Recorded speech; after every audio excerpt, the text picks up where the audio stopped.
जय हिंद साथियों, कैसे हैं आप सभी लोग। आप सभी साथियों का बिजनेस कोचिंग इंस्टीट्यूट में स्वागत है। साथियों, आज का हमारा जो टॉपिक होगा वो एक महत्वपूर्ण टॉपिक होगा, त्रिकोणमिति के कुछ अनुप्रयोग। त्रिकोणमिति के कुछ अनुप्रयोग को हम समझेंगे। अनुप्रयोग का मतलब ये हुआ कि त्रिकोणमिति जो हम लोग पढ़े हैं इससे पहले वाले चैप्टर में, उसका क्या यूज है और कैसे हम उसका यूज करते हैं, उसके बारे में इस चैप्टर में हम पढ़ेंगे। तो सबसे पहले कुछ कंसेप्ट यहाँ पर समझना जरूरी है, जिसको हम यहाँ पर बता रहे हैं। ध्यानपूर्वक चीज़ों को समझिएगा। जैसे एक होता है उन्नयन कोण। यहाँ पर हम आपको बता दें उन्नयन कोण। उन्नयन कोण की बात कर लेते हैं। उन्नयन कोण, ये उन्नयन कोण क्या होता है? तो जैसे ये है एक त्रिभुज की हम यहाँ रचना करते हैं। देखिए, जब हम क्या करते हैं, नीचे से हम किसी ऊपर की वस्तु को देखते हैं। जैसे आप क्या है, जमीन पे बैठकर किसी मकान के शीर्ष को देख रहे हैं या किसी पतंग की ऊंचाई को देख रहे हैं, तो उस कंडीशन में आपके नेत्र द्वारा जो बना कोण होता है उसे हम कहते हैं उन्नयन कोण। ठीक है ना, क्या कहते हैं? उन्नयन कोण। तो ये उन्नयन कोण आपका होगा जो आप यहाँ से देखेंगे। जैसे हम इसको नाम दे दें ABC, यानी जब आप सी पॉइंट से ए पॉइंट को देखते हैं, यानी नीचे से ऊपर की वस्तु को देखते हैं, तो उस कंडीशन में बनता है उन्नयन कोण। एक होता है अवनमन कोण। अवनमन कोण, अवनमन कोण, अवनमन कोण क्या होता है? मान लीजिए अब आप सी से ए को देख रहे हैं, किसी पॉइंट पे ए है। अगर ए भी क्या करे, सी को देखे, तो उस कंडीशन में उसके नेत्र द्वारा जो बना कोण है, वो कोण जो होता है वो होता है अवनमन कोण। यानी अवनमन कोण यहाँ बनेगा, यहाँ जो कोण बनेगा ये होगा अवनमन कोण। ठीक है ना, ये कोण जो होता है ये अवनमन कोण कहलाता है। और अवनमन कोण और उन्नयन कोण क्या होते हैं? बराबर होते हैं। यानी उन्नयन कोण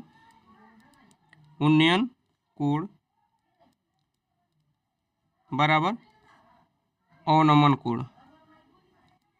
अवनमन कोण, उन्नयन कोण और अवनमन कोण दोनों बराबर होते हैं, इस बात को ध्यान रखिएगा। तो सवाल लगाते समय ज़्यादातर कोशिश ये कीजिएगा कि आप यहाँ पर कोण माने। अगर अवनमन कोण भी मानते हैं तो अवनमन कोण उन्नयन कोण बराबर होते हैं। ये बात हमने आपको यहाँ पर समझाया है। अब इसी बेस पे क्वेश्चन पूछे जाते हैं और क्वेश्चन की तरफ चलेंगे।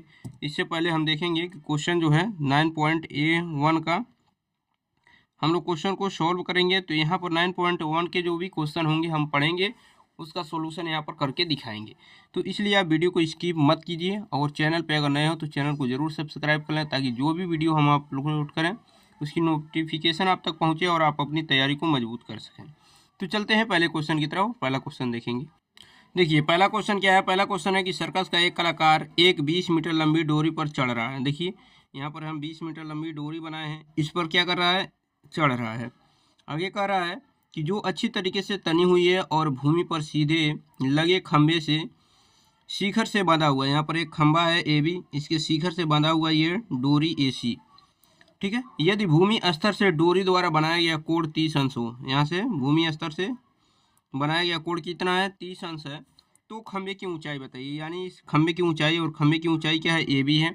तो इस कंडीशन में हमें ध्यान रखना होगा कि AB क्या होगा? जब यहाँ पर कोण बनेगा तो AB लंब होगा, और जब लंब होगा तो ऐसे कंडीशन में यहाँ पर लंब है, ये कर्ण है, तो लंब बटे कर्ण हम क्या जानते हैं? Sine theta. साइन थीटा बराबर होता है लंब बटे कर्ण। तो लंब क्या है? AB है, और कर्ण क्या है? 20 है। ठीक है, तो साइन 30 डिग्री का वैल्यू आप जानते हैं 1/2 होता है AB अपान 20। 2 1 जा 2, 2 से ये 20 कट जाएगा 10 चांस में। क्रॉस मल्टीप्लाई करेंगे, AB का 1 में मल्टीप्लाई करेंगे तो यहाँ से मिलेगा AB, और 10 का 1 में मल्टीप्लाई करेंगे तो यहाँ से मिलेगा 10। तो ये आपका हो जाएगा आंसर AB, यानी इस खंभे की जो ऊंचाई होगी वो 10 मीटर होगी, और यही आपका क्या हो जाएगा? आंसर हो जाएगा। उम्मीद है कि ये पहला क्वेश्चन आपको अच्छी तरीके से समझ में आया होगा। अब चलते हैं दूसरे क्वेश्चन की तरफ और दूसरा क्वेश्चन देखेंगे। देखिए, दूसरा क्वेश्चन क्या है? दूसरा क्वेश्चन है कि आदि से एक पेड़ टूट जाता है और टूटा हुआ भाग इस तरह मुड़ जाता है कि पेड़ का शिखर जमीन को छूने लगता है। जैसे ये AB एक पेड़ है, अब आंधी आती है और वो बिंदु सी से टूट जाता है। जब सी से टूटता है तो यही बी यहाँ पर ज़मीन पे आके उसका शीर्ष मिलता है। जब ज़मीन पे मिलता है तो उस कंडीशन में शीर्ष और ज़मीन के बीच का जो कोण बनता है वो 30 अंश बनता है। और इसकी जड़ से इस शीर्ष की बीच की जो दूरी है वो 8 मीटर है। कितना है? 8 मीटर है। तो आपसे पूछा जा रहा है कि इस पेड़ की ऊंचाई बताइए। ए बी टोटल पेड़ है तो इसकी ऊंचाई आपको बतानी है। ऐसे कंडीशन में हमको करना क्या होगा कि इसको हम ए मान लेते हैं और इसको बी मान लेते हैं। यही बी यहाँ आया है, ठीक है ना, यही बी यहाँ आ रहा है। तो हम अगर ए और बी दोनों का मान निकाल लें और ए और बी का मान निकाल के जोड़ देंगे तो हमें मिलेगी पेड़ की कुल ऊंचाई। तो ऐसे कंडीशन में हम क्या करेंगे कि हम बात करेंगे त्रिभुज सी ए बी में। सी ए बी में देखिए, जब हम लंब और आधार की बात करेंगे, लंब बटे आधार, तो लंब बटे आधार क्या मिलता है हमको? लंब बटे आधार होता है tan theta. tan theta, theta का वैल्यू क्या है? 30 डिग्री है, ठीक है। यहाँ पर a upon 8 equal to tan 30 degree का वैल्यू होता है 1 अपान √3, ठीक है। इसको जब सोल्व करेंगे तो a इक्वल टू 8 का 1 में मल्टीप्लाई करेंगे 8 अपान √3, ठीक है। ये a का वैल्यू मिल गया। अब इसके बाद b का वैल्यू निकालते हैं। पुनः त्रिभुज सी ए बी में। अब सी ए बी में अगर हम क्या करते हैं, कर्ण बटे आधार लिखते हैं। कर्ण बटे आधार, तो कर्ण बटे आधार जो होता है वो आपका क्या होता है? सेक थीटा होता है। सेक थीटा यानी सेक 30 डिग्री, ठीक है ना। और सेक 30 डिग्री का वैल्यू जो होता है, तो यहाँ पर सेक 30 डिग्री का वैल्यू लिखेंगे। सेक 30 डिग्री का वैल्यू आपको हम बता दें, ये पहले b/8 हो जाएगा और सेक 30 डिग्री का वैल्यू 2/√3 होता है। क्या होता है? 2/√3। यहाँ से जब हम इसको सोल्व करेंगे तो देखिए 8 का 2 में मल्टीप्लाई करेंगे तो b का वैल्यू क्या मिलेगा? 8 2 60, 60/√3। ये b का वैल्यू मिल गया। जब a और b का वैल्यू मिल गया तो उसके बाद आप पेड़ की कुल ऊंचाई निकाल सकते हैं। पेड़ की कुल ऊंचाई, पेड़ की कुल ऊंचाई,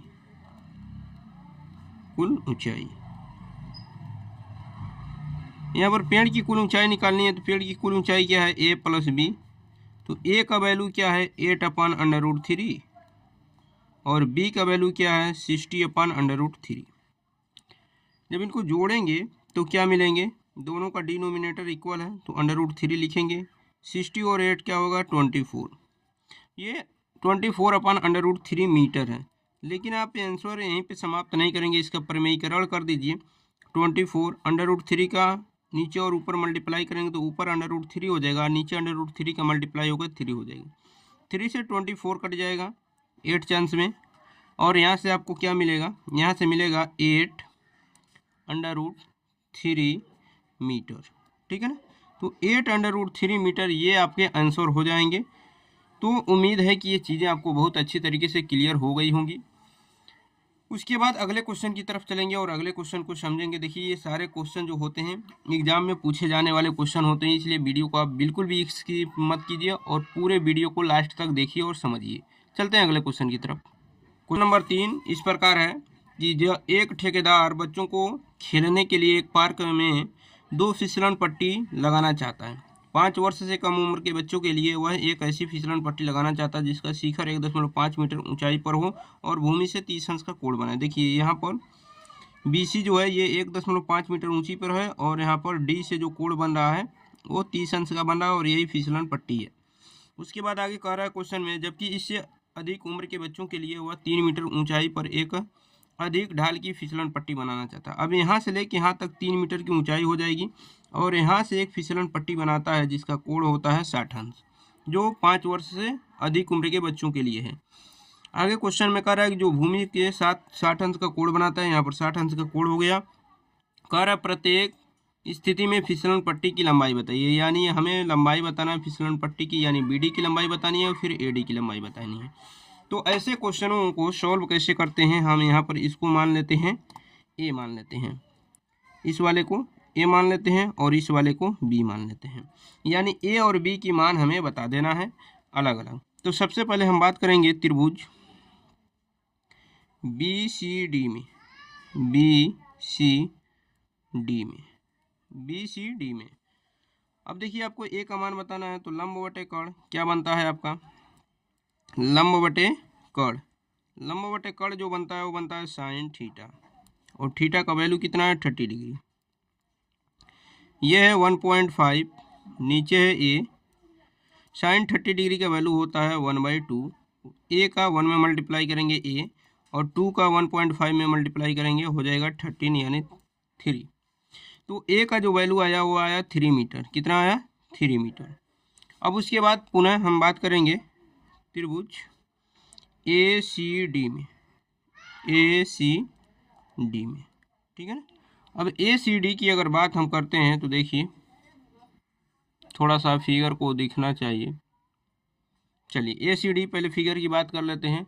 देखिए यहाँ से यहाँ तक पूरा लंब होगा जो कितना है 3 मीटर है, तो 3 और ये है कर्ण 3/b, और ये बनेगा क्या साइन थीटा, क्योंकि लंब बटे कर्ण ये साइन बनेगा, तो साइन कितने डिग्री का 60 डिग्री। कितना डिग्री 60 डिग्री, यानी साइन 60 अंश। अब जब साइन 60 अंश बन गया तो यहीं पे इसको हम सॉल्व कर लेंगे। देखिए 3/b equal to sine 60 degree का वैल्यू होता है √3/2, ठीक है ना, √3/2। यहाँ से सॉल्व कर लेंगे तो देखिए b का हम इधर मल्टीप्लाई करेंगे और 2 का इधर, तो क्या हो जाएगा, ये b√3 मल्टीप्लाई में रहेगा, और इधर 3 2 जा 6 हो जाएगा। इसको भी सॉल्व किया जाए अगर, तो ये b बनेगा और इधर बचेगा 6/√3, यानी b इक्वल टू आपको क्या मिलेगा। यहाँ से देखिए b इक्वल टू 6 को लिख सकते हैं आप 2 × √3 × √3, और नीचे है √3। √3 से √3 कट जाएगा, ये बचेगा 2 √3 का वैल्यू लिख सकते हैं 1.7321।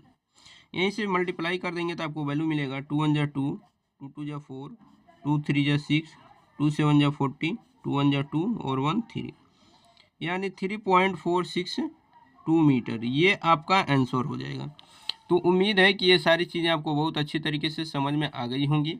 अब चलते हैं क्वेश्चन नंबर 4 की तरफ, और क्वेश्चन नंबर 4 समझेंगे। देखिए क्वेश्चन नंबर 4 क्या है, भूमि के एक बिंदु से जो मीनार के पाद से 30 मीटर की दूरी पे, यह है मीनार। मीनार के पाद का मतलब क्या होता है, उसकी जड़ से 30 मीटर की दूरी पर एक बिंदु C है, ठीक है ना। इस C से इस शिखर का उन्नयन कोण जो है वो 30 अंश है। तो आपसे पूछा जा रहा है मीनार की ऊंचाई, यानी AB का मान। यहाँ पर देखिए मान लेते हैं मीनार की ऊंचाई AB, तो लिखेंगे AB अपान, यानी ये हो गया लंब और ये हो गया आधार, तो लंब बटे आधार क्या होता है, लंब बटे आधार बनता है आपका tan थीटा। क्या बनता है tan थीटा, और थीटा का वैल्यू कितना है 30 डिग्री। यहाँ से सॉल्व करेंगे तो AB upon 30 equal to tan 30 degree का वैल्यू होता है 1/√3। यहाँ से AB का मान निकालेंगे जो मीनार की ऊंचाई है, 30 के इधर मल्टीप्लाई करेंगे तो क्या आएगा 30/√3। इसको और सॉल्व कर सकते हैं। 30 को क्या लिख सकते हैं 10 × √3 × √3, क्योंकि √3 का √3 में मल्टीप्लाई होगा 3 बनेगा, और 3 का 10 में मल्टीप्लाई करेंगे 30 होगा। ये है √3। √3 से √3 कट जाएगा तो AB का जो मान आएगा वो क्या आएगा 10√3। 10√3 आ गया। अब चाहे तो आप √3 का वैल्यू रख सकते हैं। 10 × √3 का वैल्यू होता है 1.7321। जब 10 का मल्टीप्लाई करेंगे ये डेसिमल यहाँ आ जाएगा, यानी 17.321 मीटर, ठीक है ना। तो उम्मीद है कि ये सारी चीज़ें आपको बहुत अच्छी तरीके से समझ में आ गई होंगी। वीडियो कैसा लगा आप लोग कमेंट बॉक्स में ज़रूर बताइएगा। जो लोग चैनल पे नए हों चैनल को सब्सक्राइब कर लें। मिलते हैं नेक्स्ट वीडियो में, तब तक के लिए अपना ख्याल रखिए। धन्यवाद।